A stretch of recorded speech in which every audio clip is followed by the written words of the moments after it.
And Joel, what's it been like? Yeah, I started out very similarly. Maybe some of you will relate to this. I started out in my basement in what I would call a Barca Lounger, but it was a little nicer than that, sitting at a game table for the first 3 months when I went home, because I thought, hey, this is 2 weeks. We're going back to the office. Why would I invest in creating an office? 4 months later, I was in the middle of doing a debt deal for my prior employer, which I had done dozens of debt deals before, but had never done one from home in my basement, sitting at a Barca Lounger. We pulled it off. We were actually very successful in what we did.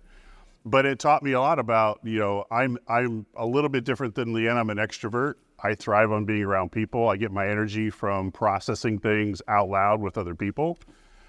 So for me, going and working in my basement for 12, 14 hours a day drove me absolutely crazy. The fact that I got really frustrated was sitting and having to be on Zoom calls after Zoom calls after Zoom calls. And anytime I wanted to talk to someone, I had to get on a calendar and wait for them to be available.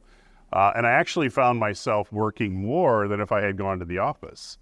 Maybe some of you experienced that. You could walk by your computer and, I'll just check email for 20 minutes, and 3 hours later, your family wonders if you're still alive in the basement or not. So my experience was a little bit different. I would say, though, as Leanne said, we settled into a new way of doing things. So I actually got an office chair, I got a desk, I set up a proper office to make it feel more like something that was professional, that at least gave me a space to go to, something to do, and then I could go retire to a different life, hopefully after hours.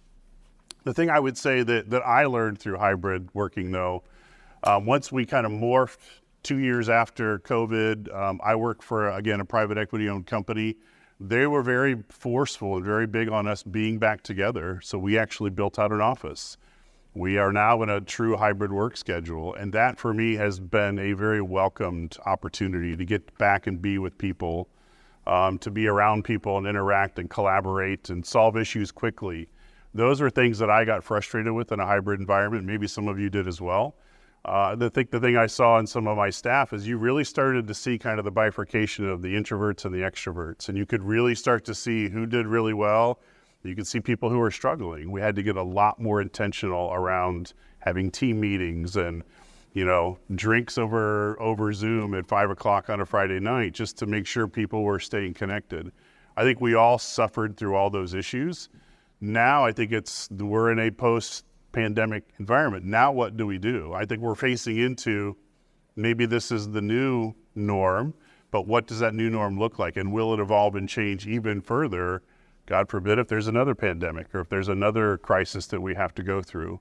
I think as leaders of your companies, we all have to think through those issues and the impacts that they have on our people.